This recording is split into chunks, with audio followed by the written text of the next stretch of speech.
Word just start করেছি, এর কিছুক্ষণের পরেই হচ্ছে আমাদের কলেজে একটা দুর্ঘটনা হয়, যার জন্য হচ্ছে আমাদের লাইসেন্সটা নিয়ে যাওয়া হয়। আমাদের এই হসপিটাল অনেক পুরাতন, এটা তো আর নতুন রাতারাতি হয় নাই। আমরা আমাদের লাইসেন্স ফিরে পেয়েছি, আমরা অনেক খুশি। আজকে প্রায় 46 দিন পর হচ্ছে আমরা আমাদের কলেজের লাইসেন্স ফেরত পেয়েছি। তো আমরা এটা নিয়ে অনেক আনন্দিত যে এতদিন পর। আমরা অনেক টেনশনে ছিলাম এটা নিয়ে, বিকজ থার্ড ইয়ার থেকে আমাদের হচ্ছে ওয়ার্ডে যেতে হয়।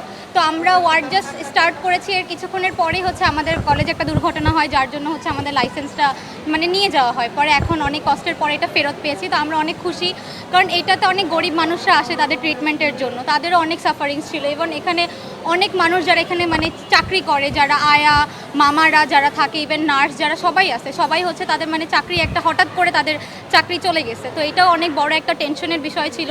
তো সব কিছু শেষে হচ্ছে আমরা আমাদের লাইসেন্স ফিরে পেয়েছি, আমরা অনেক খুশি। আমরা আবার থেকে ওয়ার্ডে যেতে পারবো, পেশেন্টদের সাথে দেখা করতে পারবো। ছিল যে লাইসেন্স ফেরত পাবো কি না, কারণ একটা দীর্ঘ সময়ের গ্যাপ, কিন্তু বিশ্বাস ছিল, কারণ যেহেতু আমাদের এই হসপিটাল অনেক পুরাতন, এটা তো আর নতুন রাতারাতি হয় নাই। আর আমাদের এখানকার ট্রিটমেন্ট আপনি যদি দেখেন, সব টাইপের রুগী আসে এখানে, গরিব থেকে শুরু করে মধ্যবিত্ত, উচ্চবিত্ত সব টাইপের রুগী আসে।